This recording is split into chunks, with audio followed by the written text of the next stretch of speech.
নমস্কার বন্ধুরা, নমস্কার। তা আমি স্কয়ার ডিজাইনের বিছানা চাদর করছি। আপনারা জানেন, অনেক ভিডিওতেই বলেছি আমি এটা বিছানা চাদর করছি। এখনও বেডশিটটা কমপ্লিট হয়নি। আমি প্রত্যেকদিন 3 লাইন করে বানাই। আমি মানে প্রমিস 3 লাইন বানাবো, নাহলে তো এগোবে না। কারণ অনেকগুলোই তো কাজ আছে না, সংসারে কাজ আছে, প্লাস আরও অনেক কিছুই বানাই। দেখুন ছোটো ছোটো স্কয়ার বানিয়ে আজকে আমি দেখিয়ে দেবো। এগুলো 4 লাইন স্কয়ার বানিয়েছি, আজ 5 লাইন স্কয়ার, এটা গোল দিয়ে স্কয়ার বানাবো, দেখিয়ে দেবো পরে আমার ভিডিওতে। তাই 4 লাইন স্কয়ার বানিয়েছি 4 কোণা করে। এবার আর 1 লাইন দেবো, 5 লাইন। 5 লাইন যেটা দেবো ঝাড়া এক রঙই দেবো, যেহেতু ঘিয়েটা আমি কালেক্ট করলাম, তো ঘিয়েটা সব 5 লাইনেই ঘিয়েটা দিচ্ছে, কেমন। এবার এইভাবে আপনারা রেডি করুন। আমি নেক্সট ভিডিওতে আমি এইগুলো জয়েন্ট শিখিয়ে দেবো। আপনারা 5 লাইন রেডি করে রাখুন, 6-7 পিস রেডি করে রাখবেন, তাহলে আমি জয়েন্টটা দেখিয়ে দেবো। জয়েন্টটা শিখিয়ে গেলে কুরুশ দিয়ে জয়েন্ট দেখিয়ে দেবো। সেলাই করে জয়েন্ট হয়, সেলাই করে জয়েন্টটা যারা কুরুশ দিয়ে জুড়তে পারো তা সেলাই করে জুড়তে পারো। সেলাই করে জুড়ে জুড়ে সোফা কভার হয়, আসন করা যায়, টেবিল ক্লথ করা যায়। কিন্তু জ্যাকেট ট্যাকেট করতে গেলে না কুরুশ দিয়ে জয়েন্টটা করলেই ভালো। কুরুশ দিয়ে জয়েন করলে না ফিনিশিংটা ভালো হয়। তো কুরুশ দিয়ে একটু ঝামেলা আছে, যারা পারবে না তারা সেলাই করিয়ে ছুঁচে উল পরিয়ে সেলাই করেও করতে পারো, সেটাও খারাপ লাগে না। কিন্তু কুরুশ দিয়ে বেশি ভালো লাগে। তাই নেক্সট ভিডিওতে আমি কুরুশ দিয়ে জয়েন্টটা দেখিয়ে দেবো, তোমরা শিখে নেবে। তাহলে এখন এই 4 লাইন স্কয়ার করেছি, করে 5 লাইন স্কয়ারটা আমি করছি, ঝাড়ে 1 কালার দিচ্ছি, তাই বলে দিচ্ছি। তা আপনাদের সামনে আমি 5 পিস কমপ্লিট করে দিচ্ছি, করে রাখছি, দেখাচ্ছি কীভাবে কমপ্লিট করতে হয়। এবার 4 লাইন তো এইভাবে স্কয়ারগুলো করবেন। স্কয়ার ডিজাইনগুলো আমার অনেক ভিডিওতেই স্কয়ার ডিজাইন শেখানো আছে, শিখে নেবেন আমার ভিডিওতে। স্কয়ার ডিজাইনটা শেখানো আছে, প্রথম থেকে শেখানো আছে। প্রথমে আমি কী করেছি সে অনেকবারই স্কয়ার ডিজাইনের ভিডিও আমি দিয়েছি, কারণ আমার নিজের স্কয়ার ডিজাইনটা খুব ভালো লাগে, তাই বারবার স্কয়ার ডিজাইনটা বেশি দিচ্ছি আমি। আর স্কয়ার ডিজাইনটা খুব সহজ, টুপি হয়ে যায় না। গোল ডিজাইন যেমন টুপি হয়ে যায়, অনেকেই ঠিকমতো বুনতে না পারলে টুপি হয়ে যায় গোল ডিজাইনটা, কিন্তু স্কয়ারে কোনো টুপি হওয়ার সম্ভাবনা নেই। কারণ এমনই ফর্মাল, এই শির আছে, এই শিরটা করছে না, 3টে ডবল ক্রুশ, 2টো চেন, 3টে ডবল ক্রুশ, এই শিরের মাথার উপর শির চলে যাবে বরাবর, যত বড়ই হোক না। দেখুন বিছানা চাদরটা করছি, বিছানা চাদরটা কিন্তু ছোটোর থেকে স্কয়ার থেকে বড় করেছি। কিন্তু ওই একই শি চলে আসে, যখনই গ্যাপ থাকছে 3টে ডবল ক্রুশ, গ্যাপ হলেই 3টে ডবল ক্রুশ। এই খুবই সহজই। আর শুধু 4টে কোণ শিরটায় ফলো রাখতে হবে, শিরের মাথার উপর শির করতে হবে, আর গ্যাপ অটোমেটিক বেরিয়ে যাবে। একটা লাইনে সাইডে একটা গ্যাপ প্রত্যেক লাইনে এক্সট্রা হচ্ছে, ওটা কোনো ধ্যান দিতে হবে না। গ্যাপ হলেই 3টে ডবল ক্রুশ। এবার বিছানা চাদরটা করছি। আর এখানে দেখুন 5 লাইন স্কয়ার করে আমি স্কয়ারটা জোড়া শিখিয়ে দেবো নেক্সট ভিডিওতে। আপনারা 5 লাইন স্কয়ারটা তাহলে করুন, আমি করে দেখাচ্ছি, এইভাবে করুন। আর যারা 1 কালার দেবে, অন্য কালার যে কালারটা নেবেন 5 লাইনে একই কালার করতে হবে।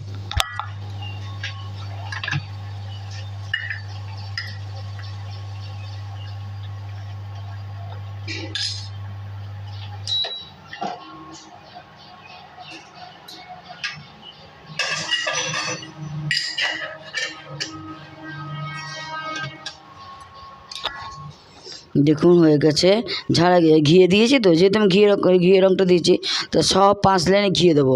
আর 4 লাইন যে কোনো রঙ দেওয়া যাবে। 4 লাইন যখন করবেন, লাল, হলুদ, নীল, লাল, যা একটা দিলেই হলো। এটা যেন 2টো কালার করেছি, 4 লাইন যেটা হলো, এটা যেন 4টে কালার করেছি। কিন্তু 5টা রঙে 5টা লাইনে ঝাড়া 1 কালার দিতে হবে। ঝাড়া 1 কালার, সব পিসগুলিতে ঝাড়া 1 কালার 5 লাইনে দিতে হবে, এটা মনে রাখবেন। আর 4টে লাইন যে কোনো কালার দিচ্ছি আমি, কেমন। এখানে সবুজ, হলুদ, সাদা, লাল, এখানে যেমন লাল, সবুজ আর সাদা, এখানে সবুজ ঘিয়ে, লাল ঘিয়ে, লাল সবুজ, এসব দিচ্ছি। আর কিন্তু ঘিয়েটা 5 লাইনে দিচ্ছি, এটাই দিতে হবে। এইভাবে 5-6 পিস তৈরি করুন। আমি তৈরি করেছি, দেখুন তৈরি করে দেখাচ্ছি। এইভাবে পিসগুলো তৈরি করে ফেলুন।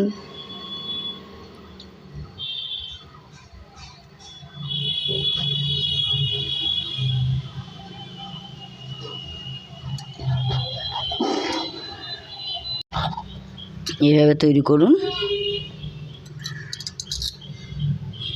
শুধু প্রত্যেক গ্যাপে 3টে করে ডবল ক্রুশ, কোনো চেন না। আর এমনি 3টে করে ডবল ক্রুশ হয়ে যাবে। আবার ওই কোণে শির যেই আসবে, শিরে 3টে ডবল ক্রুশ, 2টো চেন, 3টে ডবল ক্রুশ, এইভাবে লাইনগুলো হয় এগুলো। এখানে 6 লাইনে ডিজাইন করবো, 5 লাইন হচ্ছে আর 6 লাইনে জুড়ে জুড়ে জয়েন্টে হয়ে যাবে, 6 লাইন দিয়ে জয়েন্টে হয়ে যাবে, জয়েন্টের মারফতে 6 লাইন হবে। নেক্সট ভিডিওতে দেখিয়ে দেবো জয়েন্টটা। আমি এইটা কেন এই ভিডিওটা কেন দিলাম, আমি বলতে চাইছি যে 5 লাইন করে স্কোয়ার রেডি করে রাখুন, তাহলে আমি যখন ভিডিওটা দেবো আমার সঙ্গে সঙ্গে তোমরা জয়েন্টটা শিখে যেতে পারবে। জাস্ট তোমাদের হেল্প করার জন্য আমি ভিডিওটা দিলাম, যে তোমাদের হেল্প হোক। আমি তো শেখাচ্ছি, তাহলে তোমরা যাতে শিখতে পারো সেটাই চাই না। আর তোমরা কেউ কমেন্ট বক্সে কিছুই জানাচ্ছ না, আমি শিখিয়ে যাচ্ছি, তোমরা কেউ দেখছো কিছু বলছো না। আমি বারবার বলেছি অবশ্যই কমেন্ট বক্সে জানাও কেমন লাগছে আমার সেলাইগুলো, কোথা থেকে করছো জানাও। আমি যেমন আমার বারাসাত দত্তপুকুর আমার বাড়ি, আমি বলে দিচ্ছি তো আমি যেমন দত্তপুকুর, তো তোমরাও কোথায় থেকে বলছো। আমার তো ইচ্ছা করে যে এখান থেকে আমাকে দেখছে। আর বাংলাদেশের বন্ধু বান্ধবীগুলো তো আগে খুব আমাকে আপু মানে দিদি, আমি জানতামও না। প্রথম আমাকে কমেন্ট বক্সে আপু বলছে, আপু আমার বরকে জিজ্ঞেস আপু কী গো, যে বাংলাদেশে আপু দিদিকে আপু বলে। তা খুব খুশি হলাম, আপু নতুন একটা ওয়ার্ড শুনলাম আপু। তা তোমরা খুব বলতে আপু খুব ভালো হচ্ছে, আমাকে এটা শিখে দাও ওটা শিখে দাও। এখন তোমরাও কোনো কমেন্ট বক্সে কেন বলো না বুঝতে পারছি না। প্লিজ আমাকে কমেন্ট বক্সে জানাও আমার ভিডিওটা কেমন হচ্ছে এবং কী শিখতে চাও সেটা জানিও, তাহলে আমার নিজের খুব ভালো লাগবে, আমার শেখাতে ভালো লাগে। আর তোমরা অবশ্যই শিখে অনেক কিছু বানাও। তা স্কোয়ার ডিজাইনটা শিখে নাও। বাংলাদেশের বন্ধুগুলোর জন্য বলছি, আমাকে ওনারা খুব কমেন্ট বক্সে জানাতেন, এখন কিছুই কদিন ধরে কোনো কমেন্ট বক্সে কোনো উত্তর নেই, কোনো কিছুই তোমরা জানাও না। তাই আমি তোমাদের অভিমান করেই বলছি, তোমরা কেন জানাও না, জানাবে। আমার ভিডিও কি ভালো লাগে না সেটাও জানাবে, যে ভালো লাগে না একঘেয়ে লাগে সেটা জানাবে, তাহলে অন্য ভিডিও দেবো কেমন। তা আমি স্কোয়ারটা কেন বলছি, স্কোয়ারটা এখন খুব চলছে। এখন দেখবে ইউটিউব খুললেই সব স্কোয়ার ডিজাইনের জ্যাকেট, স্কোয়ার ডিজাইনের ব্যাগ দেখা যাচ্ছে। তাই আমি ভাবলাম তোমাদের সুবিধা হবে, তাই স্কোয়ার ডিজাইনটা ভালো করে দেখিয়ে দিচ্ছি যাতে তোমরা এটা করতে পারো। এটা 5 লাইন করছি, ঝাড়া 1 কালার দিচ্ছি, ঘিয়ে যেহেতু আমি ঘিয়ে রঙটা ডিসাইড করেছি, তাই প্রত্যেকটা ঘিয়েই দিচ্ছি। প্রত্যেক 4 লাইনের পর ঘিয়ে দিয়ে 5 লাইন করছি। যে রঙটা দেবে 1 রঙ দেবে, হ্যাঁ। 5 লাইন 6-7 পিস কমপ্লিট করে রাখো। নেক্সট ভিডিওতে জয়েন্টটা দেখিয়ে দেবো, তোমাদের সুবিধা হবে, ওই জন্যই বলা।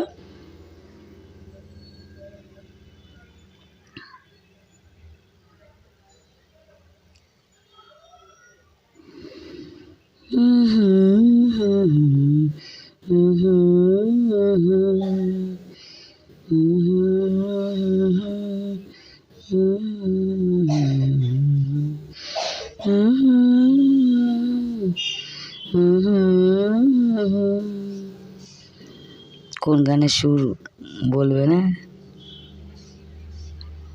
তাহলে এইভাবে 3টে ডাবল ক্রোশ,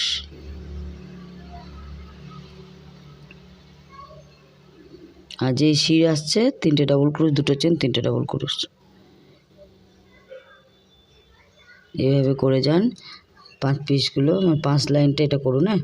4 লাইন করে 5 লাইন ঝাড়া 1 রঙ দিয়ে ঘি রঙ দিয়ে এইভাবে কমপ্লিটগুলো করুন।